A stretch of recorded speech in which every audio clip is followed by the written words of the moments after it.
Okay, so we were talking about distractions. And what's the biggest distraction out there these days? Phone. Who what? I'm sorry. I was looking. Oh, yeah, it's Snapchat. Gotta love it, right? So, yeah, phones. So what are we going to start doing with those things? Put them away. We're going to put them away. Yeah, 1 second. All right, so back to this. Let's see. We left off with the distractions. Yes, and now we are on lack of teamwork.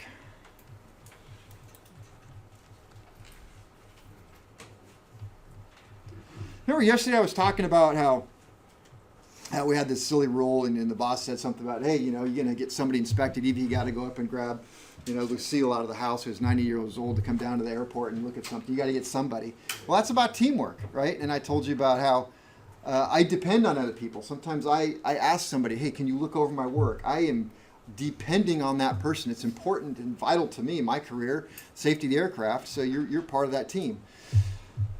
There isn't a lot of room in aviation for this kind of thing. You got to work together.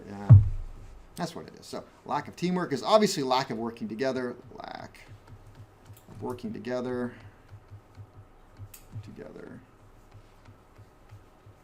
for a common goal. Let's see. For a common goal. Let's see, what do I have here on my tab? Distractions, lack of teamwork. Oh, yeah, I remember this one. Yeah.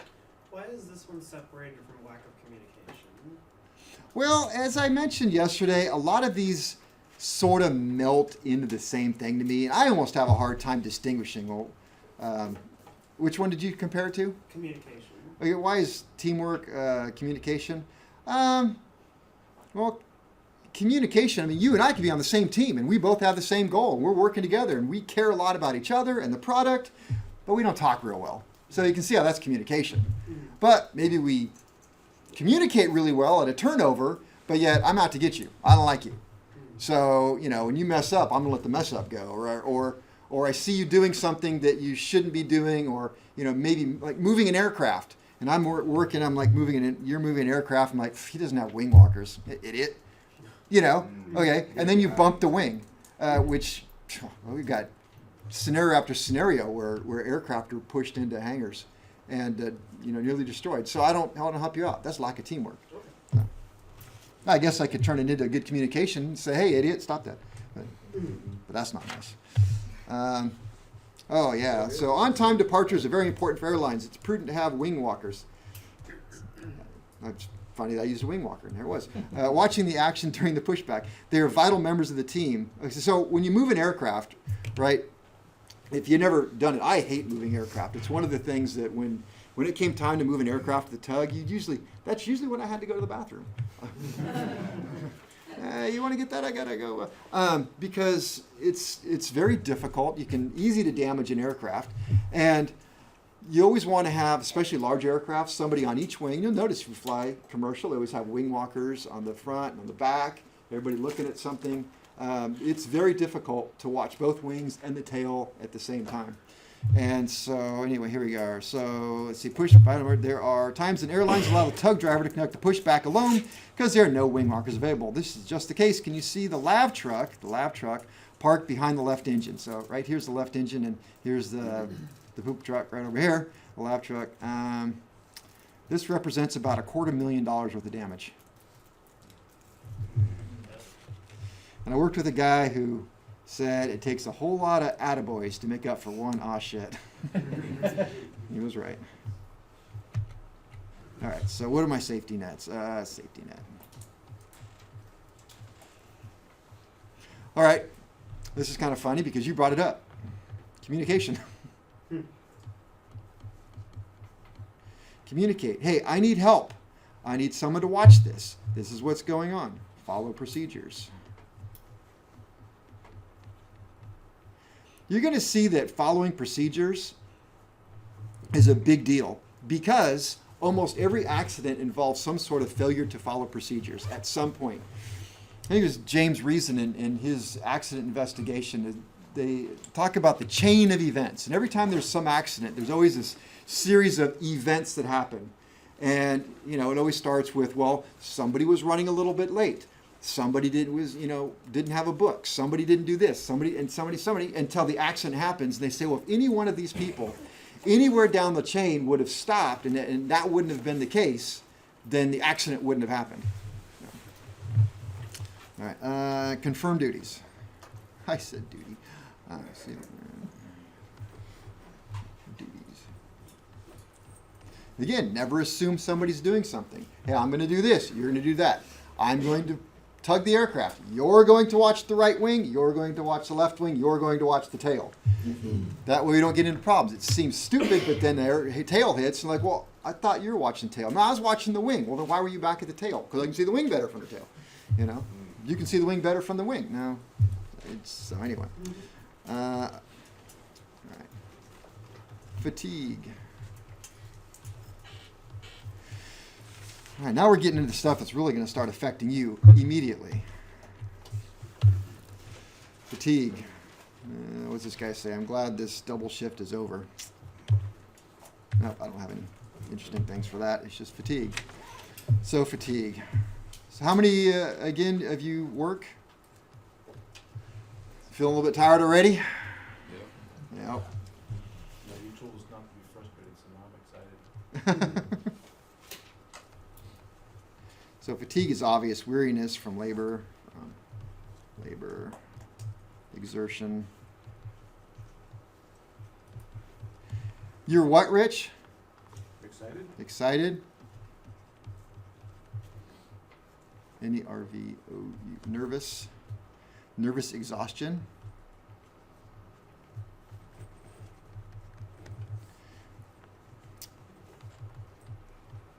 Temporary loss of power and ability to respond. Sounds kind of weird, but I'm going to use their words.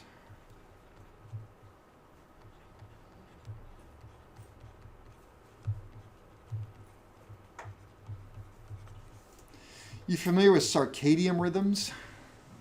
There's a whole bunch of studies done about circadian rhythms and how as humans we just have a natural tendency to be awake at certain times and very sleepy at certain times. And when do you guys tend to get sleepy?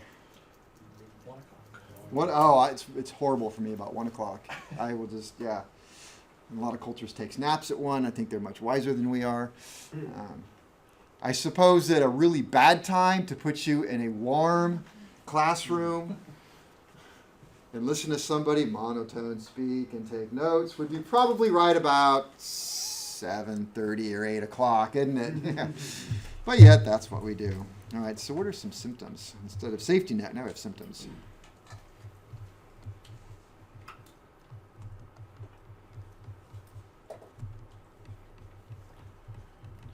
Reduced attention, diminished memory,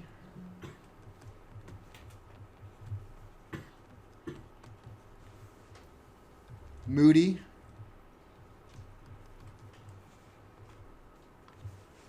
some of you must be tired already.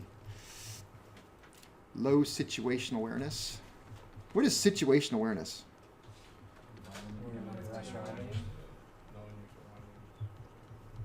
Knowing your surroundings. What about knowing your surroundings a little bit too well and failure to realize that something's different?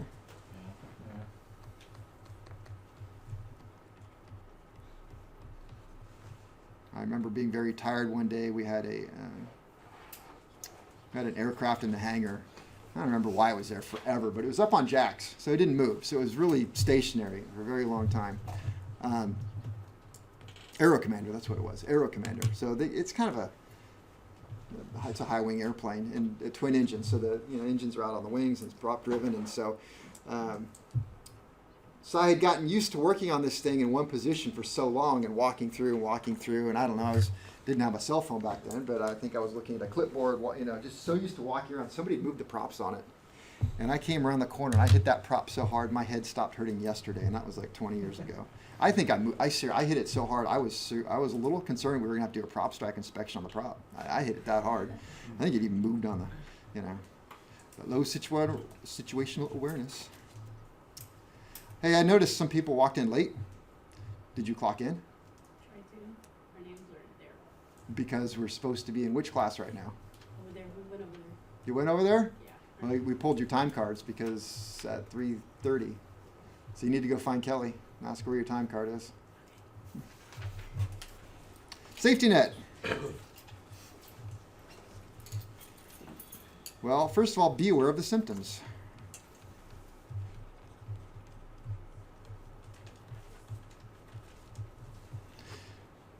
If you know what to expect and you can recognize it in yourself or others, and say something. Hey, you seem a little fussy. Would you like an aspirin? Need a rest? Sleep and exercise. Sleep and exercise regularly. Who went to the gym already today? These guys, yeah. Me neither. That makes 8 years in a row. Who's counting?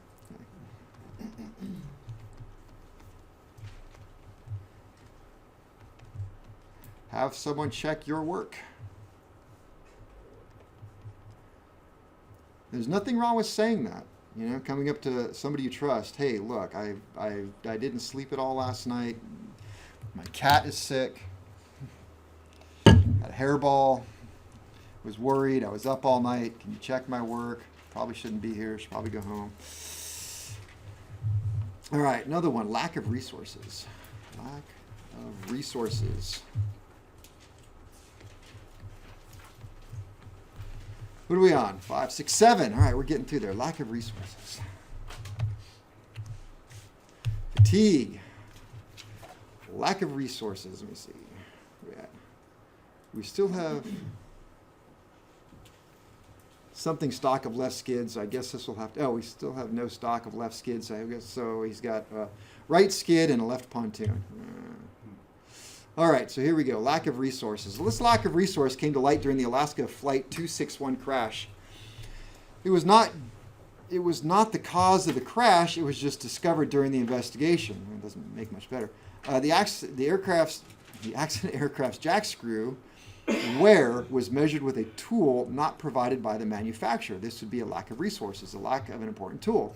Yellow number 88 represents how many lives were lost in this accident. Oh, that kind of sucks. All right, so this, what it is, this right here is a jack screw.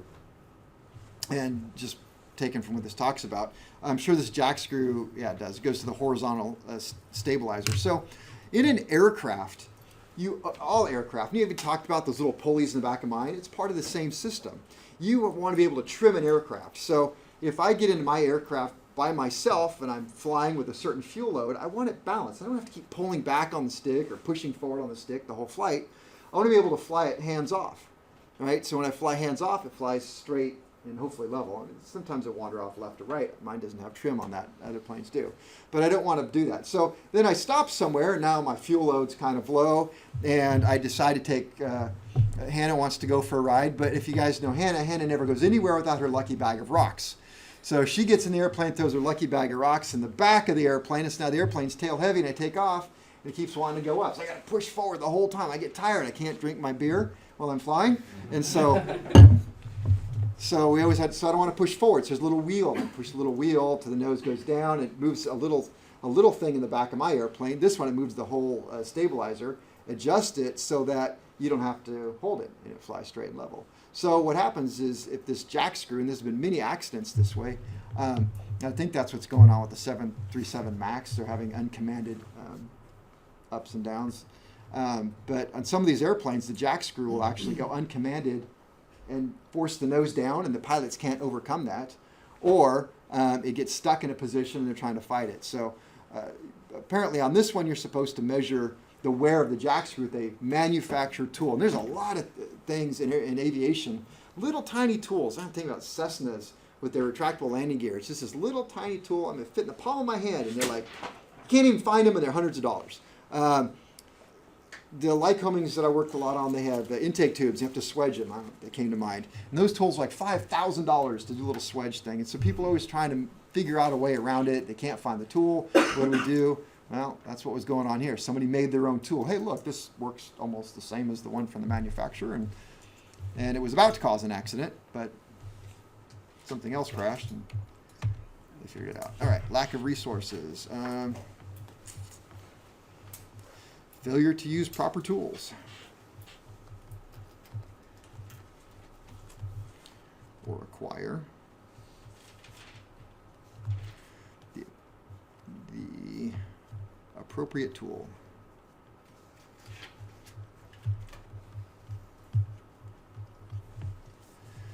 I'll say tools, equipment,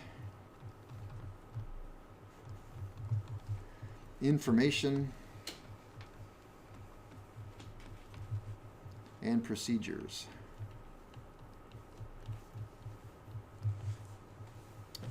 You're going to find this a lot in aviation. A simple little task, and you'll read it, and you'll come down to the end. It says, and you must use this part number tool, and then you must have that part number tool. When we get into the electricity class, which is quite a ways away for you guys, we're going to do magnetos, and we do we disassemble and clean and put it back together. And one of the great examples is there's a little capacitor that comes out of magnetos, and the overhaul manual tells you when to inspect the capacitor, you must use this, and inspect the capacitor using a eye tester part number 62814-3 to test it. Well, I don't have that, so what do I do? You go get it. Well, I tried to find one, I couldn't find one. They're not really in existence. Nobody's got one for sale. So now what do I do? Did you not do the job if you don't have the right tool? Then you don't do the job is correctly right. Or buy a new capacitor. So you always have that option. Capacitor's very cheap part, so I can just replace capacitor. But that's all right. But what if it said to get that machine or equivalent? Like example, now we're going to test the coil out of that capacitor, and it says use a Contigo, part number 1234 tester or equivalent. Now what do I get? Now I got options. I just got to determine what's equivalent. And who determines what's equivalent? Manufacturer, backlog. In my opinion, if they said or equivalent, if I've got a tester that tests that, I'm going to call that equivalent. So. But I'll have someone come check it. No, nobody does that. Oh, the FAA came, and said. Well, I mean, if there's somebody more like a senior mechanic, you'd be like, hey, would this work for this? You gotta be careful, and we'll talk about that sometimes. But yes, you're right. So ask somebody who knows for sure, but you have to be careful with that too. But usually, if the book says or equivalent, and they're just ends of sentence, then it's usually open to you. It's almost like saying just use an appropriate tester. They could have just wrote that, but they give you some examples. I think I wrote that in your syllabus, and yeah, it's like use part numbers, the little clips or equivalent. Okay. Or I think it said the battery or equivalent. What about the calculator? I said you need a TI-30X2 or S. There was no equivalent, right? I said you need that one. Where am I? Lack of resources. Oh, I'm down here. So safety net. Plan the job.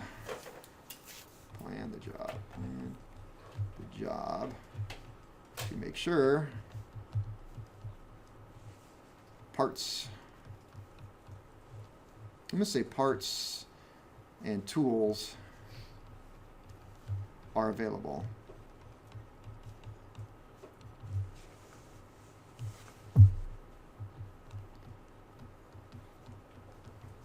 Maintain a standard and do not violate your standard.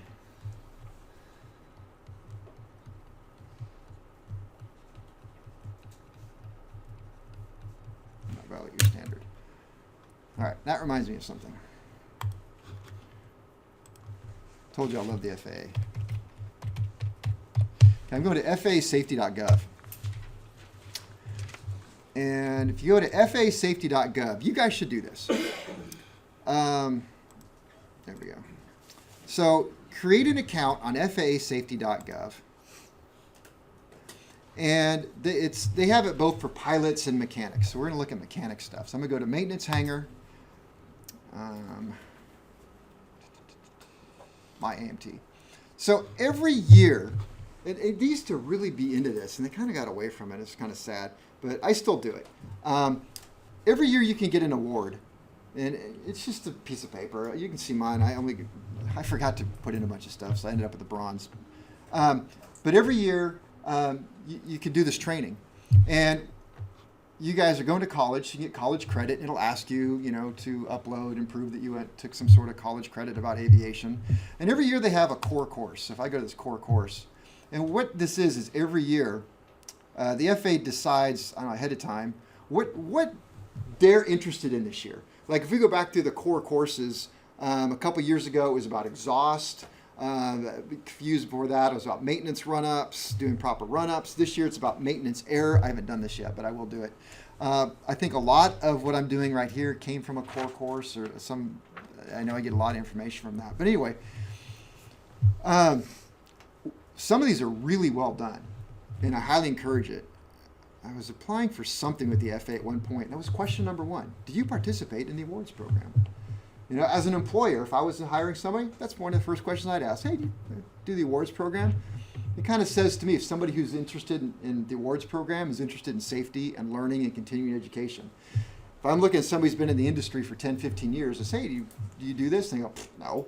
I'm like, okay, there's somebody who doesn't like continuing education, doesn't want to learn anything new, and thinks they know everything. So anyway, I encourage you to do this. But what made me think of that is one of the core courses that I did one year, and it's all free, by the way, most of it is they did this scenario, and they ran you through it, and they really built it up nice. Like, you're the mechanic, and you're working for this company who does air charter service, and they do freight, and they're all small planes, and the company is doing really bad, and they just got this brand new contract, and it's saving everything. Everybody's going to get a raise. The company is going to do great. And tomorrow is the first flight of this thing. I think they even said they're preparing fish or something. Anyway, so you are tasked with bringing in the aircraft that's going to do the first flight for this new company. And if everything goes well, you get the contract. The aircraft comes in, and you're asked to do a quick inspection, oil change and inspect. And you inspect the brakes. And you find out that the brakes have worn a thousandth of an inch below the minimum. Okay, how much is a thousandth of an inch? Do anybody know? That's about 3 thousandths, this thickness of the paper. So it's less than the thickness of a piece of paper. But the manual says if you've measured it and it's less than a certain number, it's bad. It's unairworthy. Now, you know that it flew that way when it came in. And you know there's a margin of error, right? I mean, it's less than the thickness of a piece of paper. You kind of know that it's probably going to be okay. What are you going to do? And it kind of stops right there. What are you going to do? Change that. Oh, okay. You're gonna accept the part's not available for another 48 hours. You'd have to order it. There's none in stock. So it means that the airplane you're working on can't make the flight tomorrow. It's got to go in the morning. You got to tell them. Boss, give me that part tonight. I'll place it. There was no way to do it. And so the boss says, Sorry. you know it's going to be fine. You're going to have to release it. You're going to have to sign it off. Right here, boss. I have a set of standards that I. Well, that was the course. That's kind of where it's in there. It's like, okay, this is a real life scenario that it's going to happen to you. What are you going to do? And that's where we go back to what we're just talking about. You have a standard and you're not going to exceed it. So if your standard is acceptable, unacceptable. What is acceptable is acceptable. What's not acceptable is not acceptable. It's never going to be acceptable. And if that's your standard, then you don't violate it. Or are you somebody who's like, well, my standard is kind of like, there's a lot of gray area in aviation. It's like, okay, so I measured it and it says it's bad, but I mean, bad is still okay for a little while. So it's like I always tease my kids, they look at all the food in the house and like, whoa, it says we got to throw it out. It expired. And I said, what is the date? Well, says 1/7/20.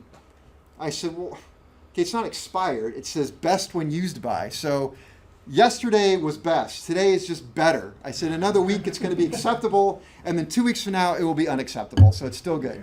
You eat it, and they look at me and say, "I'm not eating it." So, is that your standard in aviation? Would you have not signed off on that plane? No. My standard is I've made a long time ago. My standard is acceptable, and when a book says it's unacceptable, it's unacceptable. Doesn't matter what an engineer decided that's unacceptable. Now, There's a lot of reasons behind that for me. Number one, I know that if that plane had an accident and related to the brakes or not, but it's found out, and the attorneys start coming after me, I don't think that company is going to put up a shield in front of me and say, "We got this. You did the right thing for us. We're taking care of you." They're going to push me up front and go, "It's him." Yeah. Yeah. So that's usually the case. Yeah. So why would they have a scenario like that to begin with It's real. if they have already these rules and so if it said that if it goes under a thousandth of an inch and it's already written down, Yeah. why would they have a scenario like that? I mean, does it happen? Is there so much gray area in the industry that it's constantly happening like that? Yeah. Yeah. Plane's got to go. It's got to. It's a normal thing. It's management's job to get the airplane out and revenue, and it's your job to make sure it's safe. And there's sometimes a conflict. Yeah, that's Nobody's kinda- doing anything bad. It's not like you're going. You have to but remember. it is bad. Though. It's bad. Because it's written in the rules. I mean, written in the rules, yeah. It's like you can have your license taken away. Uh-huh. You can have be fined. Yeah. Everything. Yeah. So, I mean, but why? Why? That's kind of weird. That's life. Yeah, that's kind of weird with cars. It's like they're so strict on cars. You know, I was working at Tesla, and they were so strict on that vehicle that first vehicle could not. If it didn't meet the guidelines, that vehicle was not going out whatsoever. It had to be fixed to all specs. But it's a customer's. It's one car. So you I mean, but don't this have. is a plane, though. You know. what I Okay, mean? now we're This talking is- about revenue. We got to get over here. You have a contract to fly. It's got to get. You've got people that need to go somewhere. You know, it's different. And I'm not saying it's okay. I'm saying Yeah. this is the pressure that comes upon you. And so you have to have that standard. Now, who was it over here who said, "Boss, you sign it off"? Yeah. I have been in that situation, and that's exactly the tact I took. I said, "I can't do this. This is not acceptable. We're at a standstill here." Was your job on the line? Like, did he say, "Hey, if you don't sign this off, I'm gonna find somebody who can sign off and has the cojones to do it"? And It wasn't put to me that way, but you know what I mean? it doesn't matter. In this industry right now, Yeah. walk. Every one of you's got a job waiting. Every one of you. People are begging for you guys to come to work. So if somebody treats you wrong, and honestly, I don't want to get in that story, but that's what happened. It was a time when, I was in demand, Yeah. and I just started with this company, and it was an aircraft that had a giant crack in a cylinder, and I won't get into that right now. We'll get into it later. And said, "I can't sign this off." And he said, "Well," the boss said, "Okay, I'll sign it off." And I just handed him everything and said, "Okay, I'm not signing anything off." And also, I quit. So, Oh, okay. the next day I came in and said, "No, I can't work at a shop that would do this kind of work." Oh, all right. And I had a job waiting for me. I literally loaded up my tools and just drove to the next job. It's like the job market for just this profession Anyway. right here is ridiculous. Like, I know, like major airlines, regional or international, like the big dogs. Even I think believe coming out with James, like maybe June this year, there's hundreds and hundreds of planes being added to the fleet. Okay, but my point is, No. and remember, most everybody wants safety. This is the exception, but you have to be prepared, and that's why I say maintain a standard and don't violate it. If your standard is, "I'm not signing it off," that is your standard. It's black and white for you. You don't have to worry about it. Then you just, I can't. I know how bad this is. I can't. Tell you what, and there's more than enough situations, that guy that just left, he'll sign it off. So, I don't want to pick anybody in this room. So, they ask that guy. There's always a guy like that. Say, "Hey, Oh, shit. Joe, All right. this guy, he's not going to sign Joe, it off." come sign it off. Yeah, I'll sign it off. And, okay, but he's all right, we're going to order new brakes. They'll be in tomorrow. We're going to install them tomorrow, right? Yeah. And so, signs it off. Plane goes out, does his flight, comes back, has new brakes waiting, put the new brakes on, nothing happened. Everybody's happy. You didn't have to sign it off. And they kind of know where you stand. Oh, I got you. Yeah. And then before you know it, they're kind of like looking at you going, "You're kind of the guy, man. You got integrity. We're going to move you up the ladder." What about Joe? That guy signed anything off. We don't want him. Are you crazy? What? You're going to take the whole company down one of these days. All right. Which segues nice into pressure. Shit.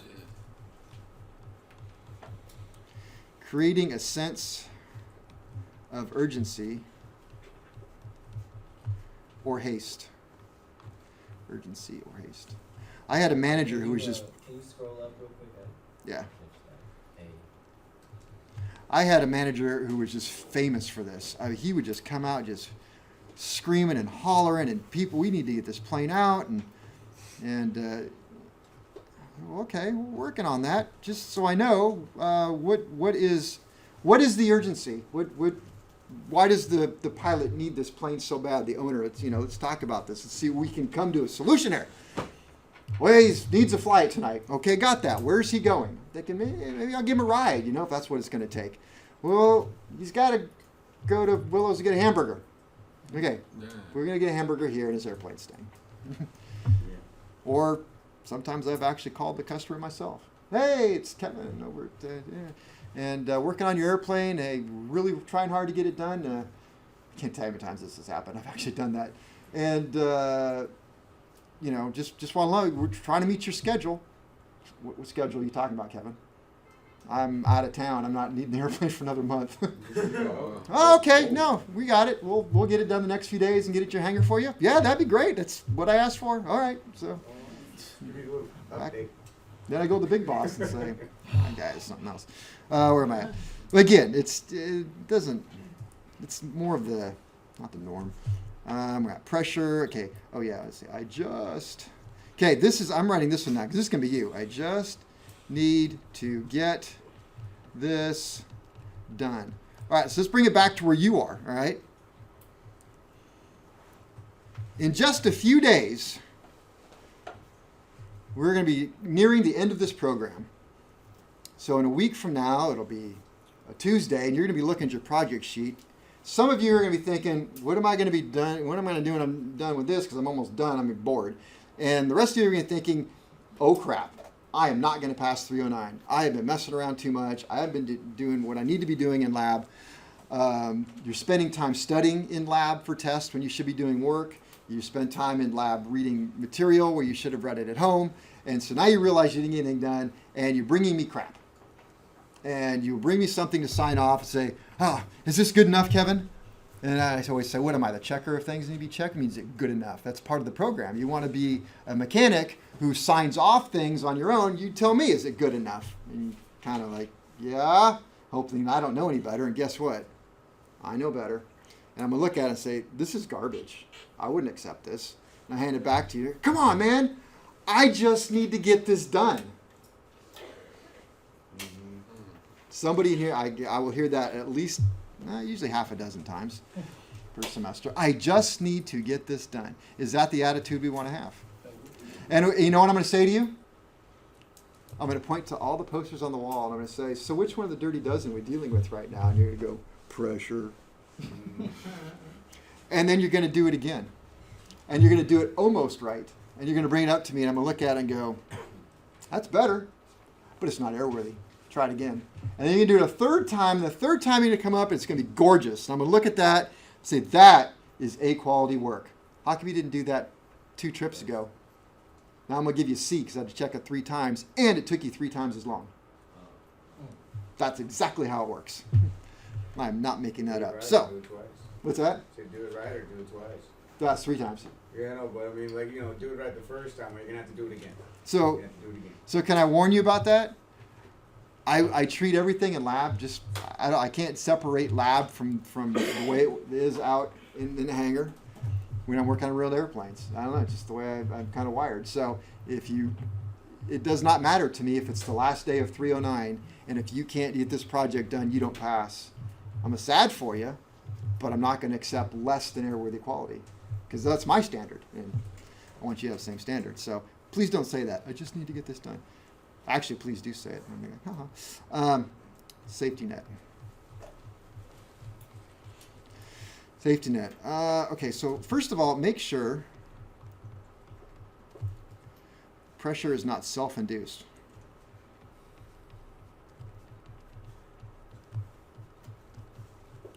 Not self-induced.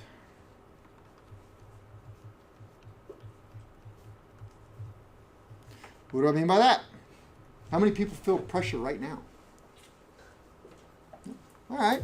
Thank you for being honest. It's not for me. I haven't asked you to do anything. All you got to do is sit there right now. You can be drinking coffee if you want. So it's self-induced. You're fine. You're doing great. You show up on time? Doing everything expected. All right? Uh-oh. Maybe I feel a little pressure right now. All right. Let's see. Use proper planning.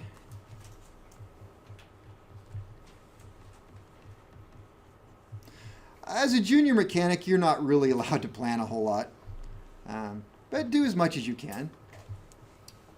When I did cylinder overhauls, I knew that cylinder overhaul business, it was always a quick turn. It would be somebody bring you a cylinder and say, well, you know, I'm doing an annual on the airplane. We're doing something, the cylinder, the compression's low, here's the cylinder. And I already knew the answer. When do you need this by? In an hour? All right, that's not an hour-long job, but if, you know, I got to take a cylinder, I got to disassemble, clean, inspect, I got to repair it, I got to change out guides, I got to put in a new valve, I got to hone it, I got to re-ring it, maybe a new piston. Okay. So what I did is I managed to stock enough to do somewhere between 4 to 6 of every type of cylinder there was, and I had a stock of all that stuff. So somebody said in an hour, I could say, how about 2 hours? Like, no way! I'm like, yeah, I have all the parts here. We'll get it done. We'll get you out. So, you know, having parts, of course, that's expensive. You know, I usually think about the job as I drive home, or when I have time, I'll plan it out. Okay, tomorrow I'm going to go. I'm going to do the inspection on this. You know, oh, that's right. I'm going to need grease. Make sure we have that type of grease for that. You know, plan things out. It helps. Communicate concerns.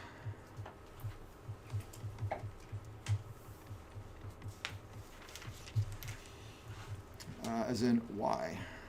Why does this aircraft need to go?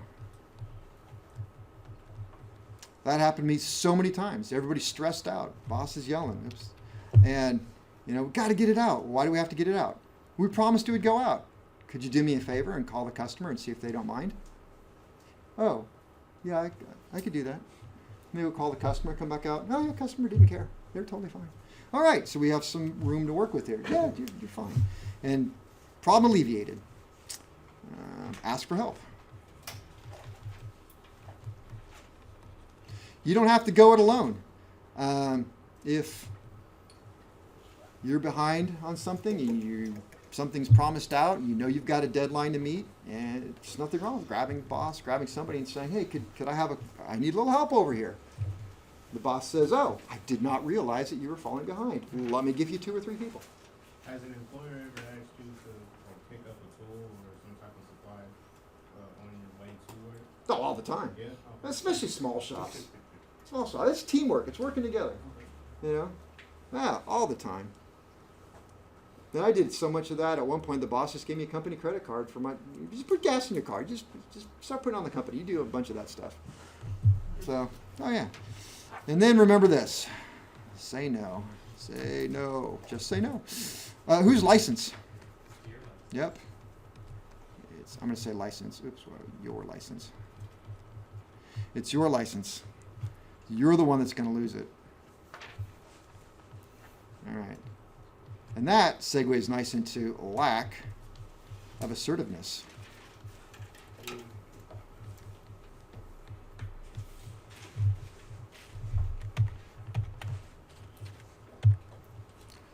So we got pressure. Oh, here's some pressure. Airline ground accident happened in Taiwan to U.S. airline. The aircraft was pushed back before the number 2 cabin door was closed. Sounds like they were in a big hurry, right? You guys have flown commercial. They moved the jetway back, they close and lock the cabin doors, then they push back. Well, no, this time they pushed back first. So before the number 2 cabin door was closed and before the air bridge was retracted. Well, that's not good. So how did this happen? Apparently at the last minute, there was a gate called to accept 4 late show passengers. The cabin door had already been closed. The purser reopened the door without informing the captain. The captain then requested tug push back the aircraft. This neatly removed the number 2 door.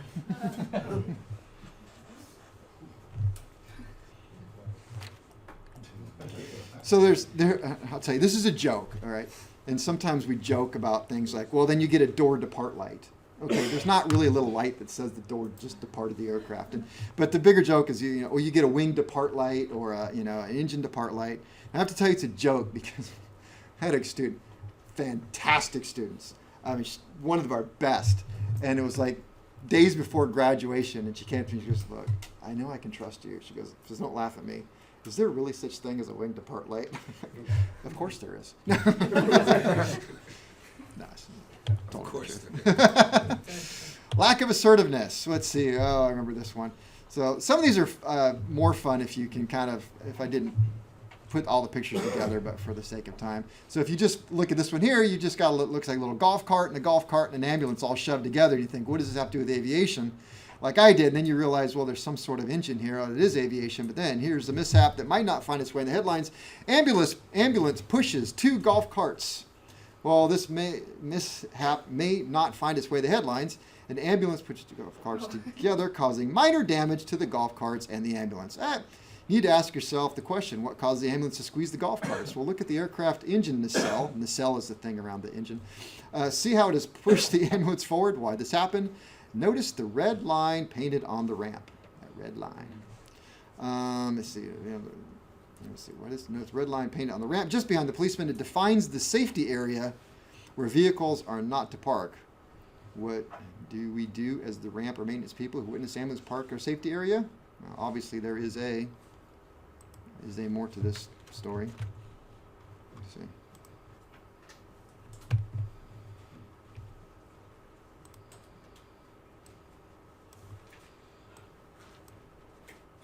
Obviously, there is a, who knows?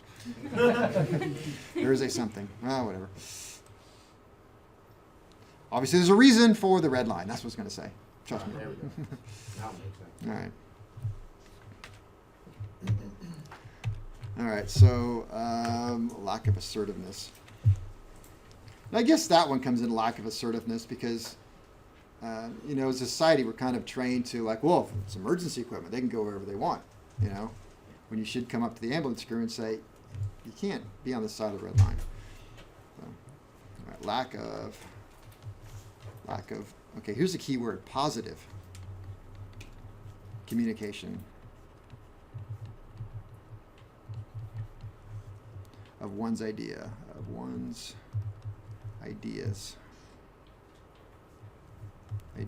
wants, or needs. At this company where I worked, I told you I had a fantastic boss.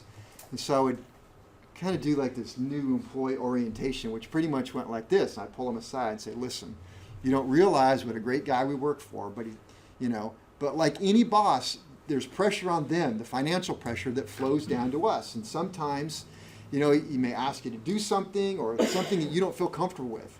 I said, the first words out of your mouth need to be, yes, I'm on it. Always say yes. And then say, but here's a concern I have. And I got to tell you, I never once had a problem with that boss, ever. And I followed that rule. I'm on it, boss. I'm taking care of it right now. One little concern. And he always stopped me, what's your concern? It's, well, if we did this and this, that could cause this kind of a problem. How about if we did this instead? Great idea, Kevin. Go with it. Okay? So remember that people want somebody who has solutions to problems. Just like, sometimes I would be inspecting an aircraft and find something major happen to it, like a broken wing spar or something, like, okay, that's major. Okay, well, you got to call the customer. I'm not going to call the customer just yet. Because I call the customer and say, well, I got bad news. You got a broken wing spar. What's their next question? How much is it going to cost? I don't know. Okay, that's not what they want to hear. They want to hear, okay, I've got bad news, but it's not, you have a broken wing spar, but I found a replacement. We can do this. It's going to cost this, but, it's all going to come together. It's going to be okay. And they poo a little bit, and then safety net. Communicate your concerns.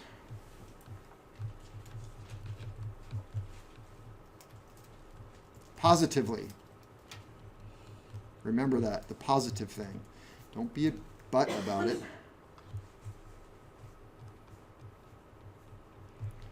refuse to compromise your standards.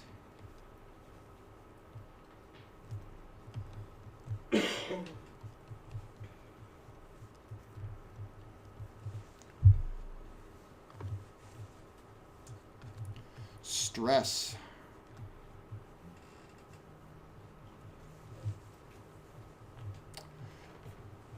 You guys feel stressed? Yeah. Okay.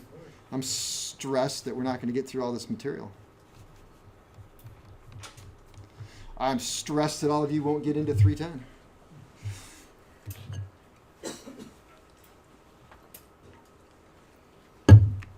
But we'll work it out, right?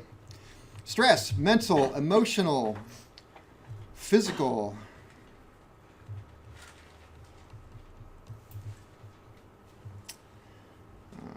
Strain, distress, all that stuff. Stress comes in a lot of many different ways. How do you guys deal with stress? Honey. Crying? Okay, there's no crying in aviation. Just want to warn you. I had a lot of crying in my class.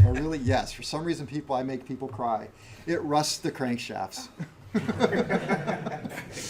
There's something about the tears of a redhead that have extra salt in them that will cause the crankshaft God, no cry. immediately rust. Strawberry blonde is more accurate, correct? Redhead? Is it? Okay, I don't know. Oh, now I'm stressed. I'm going to make her cry now. Somebody move the crankshafts. No, I'm sorry. I shouldn't pick on her. She's being honest. People do that. I won't name anybody else I know who tends to cry when she gets stressed. Huh?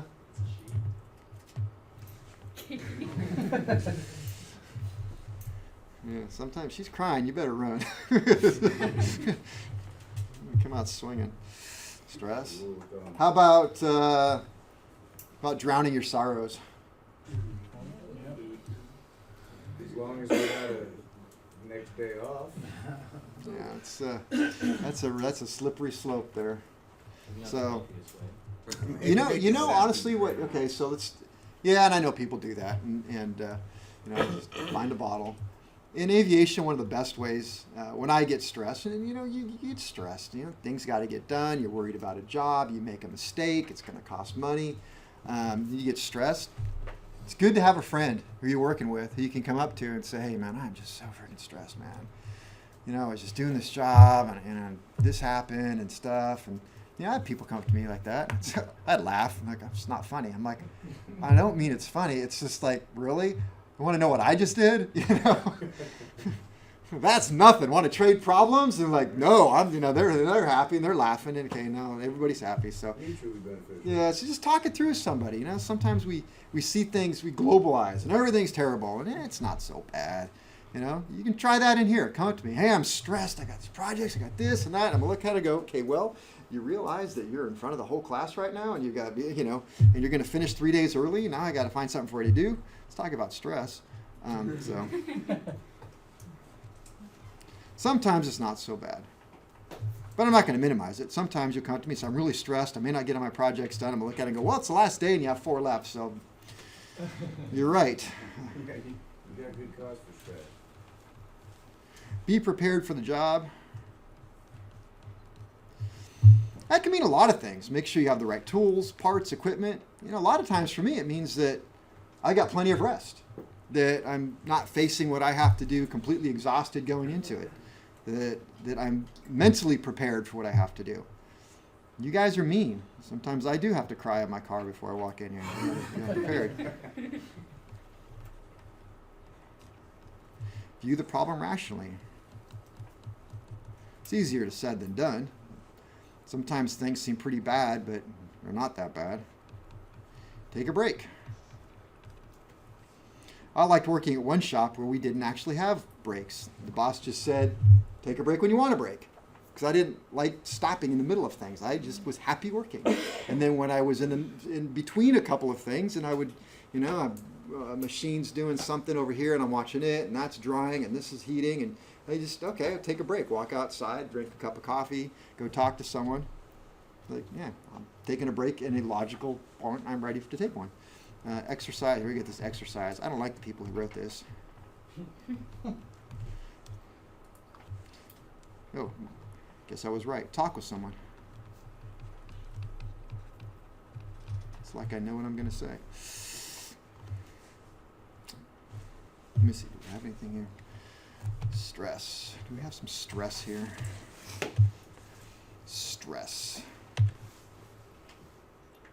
Stress is not always a bad thing. Oh, I remember this. This was one of my college classes that I took, and it talked about, and so I threw this in here. I thought it was cool. So this is the stress levels here, and we do need a certain amount of stress. When we have the right amount of stress, we're actually good to go.